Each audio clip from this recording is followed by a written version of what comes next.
अशोक वैती शिवसेनेचे उमेदवार होते, माजी महापौर आहेत, ते पराभूत झालेले आहेत। ठाण्यातला हा अतिशय एक वेगळा निकाल, अनेकांच्या भुवया उंचावतील या निकालानं। अशोक वैती शिवसेनेचे नेते, माजी महापौर, शिंदे गटाचे उमेदवार होते, ते पराभूत झालेले आहेत। लुईसवाडी या भागातून जिथे तो त्यांचा गड मानला जातो, बालेकिल्ला मानला जातो, इथे सुरुवातीपासून ते कायम नगरसेवक राहिलेत, पण इथे त्यांना पराभव स्वीकारावा लागलेला आहे। निरगुडकर सर, आत्ता ज्या मुद्द्यावर सरांशी मी बोलत होतो, संदीप सरांशी, तुम्हाला काय याच्या पुढचं समीकरण एकूण दिसतंय? म्हणजे सत्तेच्या चाव्या भाजपकडे आल्यानंतर स्थायी समितीसुद्धा भाजप स्वतःकडे ठेवणार, तर मग बाकीच्या गोष्टींमध्ये काय राहील? मला असं वाटतं दोघांचे नेते जे आहेत ना ते अतिशय खमके आहेत। या निवडणुकीच्या प्रचाराच्या काळामध्ये अजितदादांनी बाहेर जाऊन टीका केली, परंतु शिवसेना आणि देवेंद्र फडणवीस यांनी काही एकमेकांवर अजिबात टीका केली नाही आणि मैत्रीपूर्ण लढतीचं जे तत्त्व होतं ते त्यांनी पाळलं। दोघांनाही एकमेकांची गरज पूर्णपणे माहिती आहे, एकमेकांची ताकद माहिती आहे। अमरनाथमध्ये आम्हाला वेळ आली तर काय करता येतं हे शिवसेनेने भाजपला दाखवून दिलेलं आहे। पण संदीप सरांनी जो आत्ता मुद्दा मांडला की बाळासाहेबांचं ठाणं आता शिंदेंचं ठाणं, म्हणजे इतकं शिक्कामोर्तब झालं की एकही जागा 100% तसं झालेलं आहे, यात काही शंकाच नाही आहे। याचं कारण उद्धव ठाकरे यांच्या गटातील शिवसेनेचा तिकडे अक्षरशः धुवा उडालेला आहे पूर्णपणे। 67 जागा त्यांना मागच्या वेळी मिळाल्या होत्या, यावेळी त्याच्या 1 जागासुद्धा त्यांना मिळालेल्या नाही आहेत, त्यामुळे आता हे शिंद्यांचं ठाण आहे। बरं, आपल्यासोबत आता केशव उपाध्याय जोडले गेलेत, भाजपचे मुख्य प्रवक्ते। केशवजी, अभिनंदन तुमचं की तुम्ही मुंबई महापालिकेच्या तिजोरीच्या चाव्या तुम्ही मिळवल्या।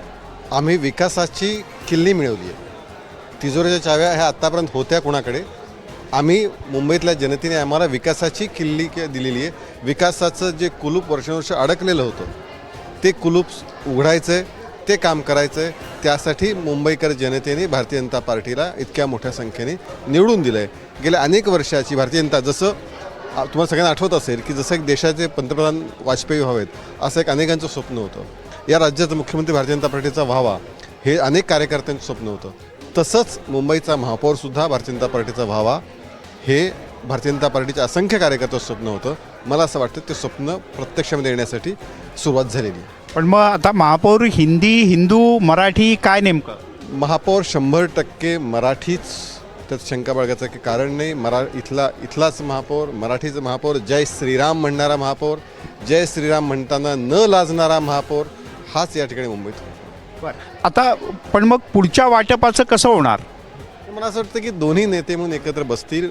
महायुतीत आम्ही एकत्र आहोत 3 नेते म्हणून, त्यात मुंबईमध्ये आम्ही 2 पक्ष एकत्र लढलो, त्यामुळे मला असं वाटत नाही की दोघांमध्ये ज्या पद्धतीचा समन्वय, बॉन्डिंग आणि एकूण दिशा आहे ते पाहता हे दोन्हीमध्ये कशा प्रकारे तुमचा जो पत्रकारांचा प्रश्न पडला आहे तो प्रश्न ते दोघातही नाही आहे आणि त्याचं उत्तर लवकरच तुम्हाला मिळतील। बरं, एक प्रश्न तुम्हाला आणि मग मी काँग्रेसच्या प्रवक्त्यांच्याकडे जातो की मनसेला या सगळ्या याच्यात फारसं काही स्थान राहिलेलं नाही, तर त्याचं कारण मी काय? आज एक पोस्ट केली, म्हणजे मी 21 डिसेंबरला एक ट्विट केलं होतं की उबाठाने कोहळा देऊन आवळा काढला मनसेकडून, एक वातावरण केलं, ठाकरे ब्रँड सगळ्या गोष्टी आणल्या, सगळ्या गोष्टी केल्या आणि प्रत्यक्षात जागा कमीच दिल्या। जसं काँग्रेसने वंचितला जागा कमी दिल्या होत्या तसं ह्यांनी जागा कमी दिल्या।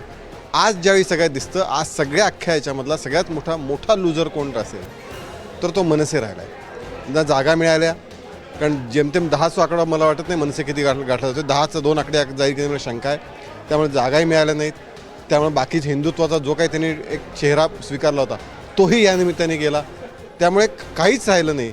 उबाठाने मनसेचा उपयोग करून जरूर पद्धतीने त्यांच्या जागा वाढवल्या की एक वातावरण निर्मिती, एक ठाकरे ब्रँड अशी एक वातावरण निर्मिती करण्यात यश मिळवलं, पण मनसेच्या हातामध्ये मात्र काही राहिलं नाही। बरं, राष्ट्रवादी पक्षाच्या मुंबईत जो काही प्रभाव आहे त्याच्यातल्या काही ठिकाणची मतमोजणी आता सुरू झाली आहे, तर तुम्हाला काय अपेक्षा आहे? आमचा तिथे काहीतरी श्रीगणेश व्हावा हीच अपेक्षा आता आहे।